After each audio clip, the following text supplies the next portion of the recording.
Good afternoon, ladies and gentlemen. This is Brew Amissah from Asaase Radio, and I'm here with my colleagues Princeton Wiredu and Prince Opoku. And if you haven't been following us already, then shame on you. We've been bringing you excellent content and coverage from Corridor Gardens, and the reason being AFCON 2023. And right now we've gotten to the semi-final stage.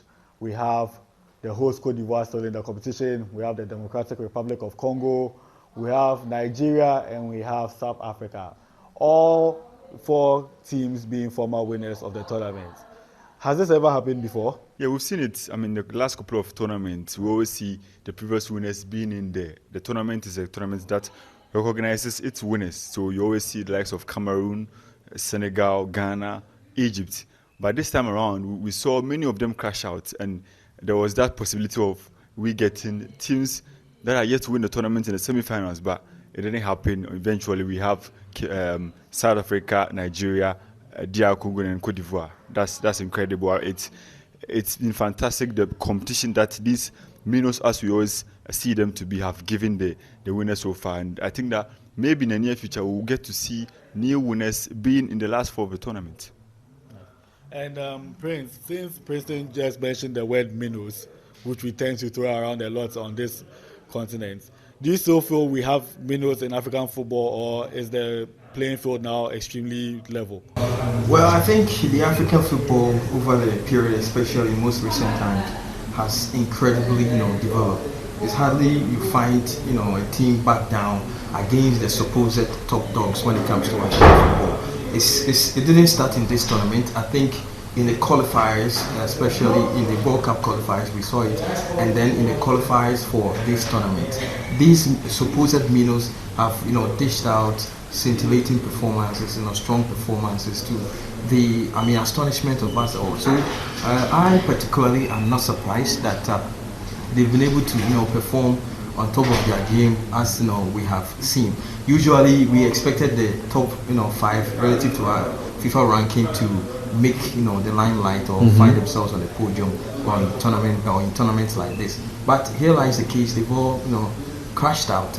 Morocco, Algeria, Ghana, defending champions, the Teranga Lions, and then the Indomitable Lions. All of them have been crashed out. These are teams who, over the period, have made their names when it comes to African football. So, looking at what have transpired so far with South Africa, Bafana of South Africa, and then DR Congo, host Ivory Coast, and also Nigeria making it to the semi-finals. I think it tells us how the African football has developed.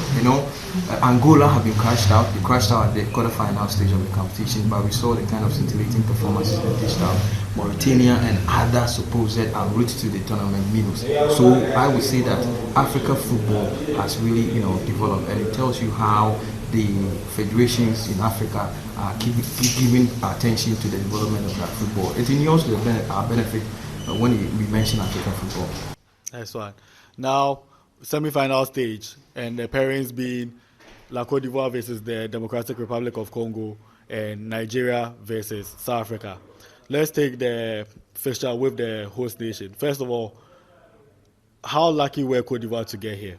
Well, I think Ivory Coast started this tournament on the right footing. They were like horses on fire in their maiden fixture, trashing Guinea-Bissau by 2-0. I think in that game they performed so well in the midfield. Frank Kessie, Sekou Fofana, and also Ibrahim Sangare really, dished out, what was a very good performance for the Ivorians. But I saw areas of vulnerability in the game that they pitted against, Guinea-Bissau, especially their back. I mean, it was quite, vulnerable. They failed to maintain, that solidity and cohesion, as well as, composure at, the back. They allowed spaces for the Equatorial Guineans to, exploit. That really didn't, work the trick for it. If the Equatorial Guineans were to be a little bit efficient in terms of chances creation and their attack, I think Cote d'Ivoire in that game would have, laughed at the wrong side of their mouth. And that front too, it wasn't quite good. We saw the midfield, pushing forward to creating the chances. And anytime that they made the ball available to the attackers, the likes of Grasso, Jonathan Bamba, Jeremy Boga, we saw how poor they were. I mean, they weren't able to swing their passes together. There was no coordination in their passes. That really had a significant toll on their ability to create goal scoring, opportunities that would have, helped the cause of, Ivory Coast. And so going into their next fixture against, Nigeria, the writings were on the wall. And in that game, the coach who was, sacked, that is their manager, Louis Gazelle. Louis Gazelle was sacked. The writings were on the wall, and in that game, he compromised with it by trying to correct it relative to his status. And so I wasn't surprised when a more gelled up together side like Equatorial Guinea, who came into this tournament hungrier, trashed them by 4 goals to nothing. I think it was a step in the right direction that the Ivorian Football Federation laid him off. And they were pleading before the French Football Federation to lend them Habib Renard, so that he will guide them through the rest of the matches that they were set to play in the tournament. But that request was declined by the French Football Federation. But I think they took a very bold step by giving the mantle to MS5, who so far has done a yeoman's job for the Ivorian side. I think his strength has been his choice of status, which Louis Gazelle got it wrong when he was in the helm of affairs. His choice to start Odilon Kozunu at the back was really good, because he was good when they played against Senegal. His ball progression and his intelligence relative to his movement was superb. And then in attack, he started crass, but he was quick to withdraw his services and brought on the likes of Nicolas Pepe, and also the man who plays his streets with Borussia Dortmund, that is Haller. Yeah. So they coming on really helped the Ivorians. They backed down in the early stages of the game. That was why we saw them conceding the first goal. But after that, they dished out on what was an all-round performance, to send the game to extra time, and they dictated the pace of the game. And on spot kicks, they managed to win. Beautiful penalty kicks that they executed. And so I think that was when the performance of the Ivorian side got rejuvenated. And in their next fixture against Mali, all was set for them to go all out. Even though in that game they went down by a man, Odilon Kozunu was shown the red card. But we just need to applaud the game management on the part of MS5. He managed the game very well, and even though they were a man down, you could clearly see they being down. They went down on the 71st minute, but we should also commend how they kept their composure and held on, got the equalizer on the stroke of 90 minutes, and then they bounced back, and then in the late embers, at the death of second extra, they managed to seal it. And so I think the Ivorians are in a proper shape.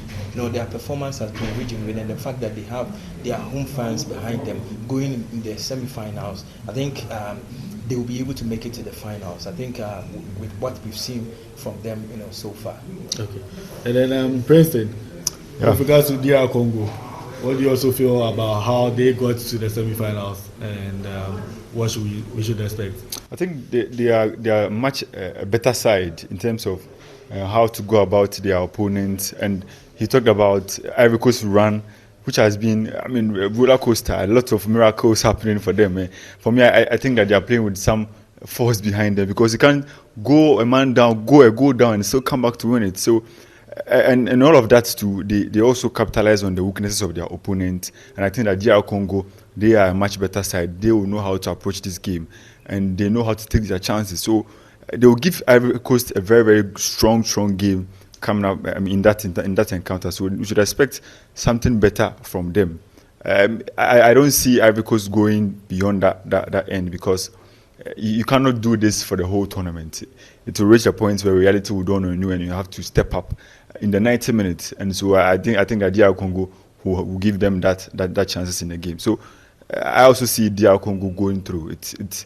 It's just going to happen, and we will all be shocked that DR Congo are going through. But for me, that's the reality. Okay, so DR Congo going through. What's your score prediction? And then Prince, who will go through?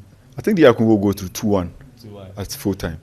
Well, in my perspective, DR Congo are also a force to reckon with in this tournament. Even though they failed to score, we should bear in cognizance that in their 3 group stages matches, they drew all the matches. Yeah. And then against the Pharaohs of Egypt, in normal time they drew, and then in extra time, neither of the two sides, was able to score.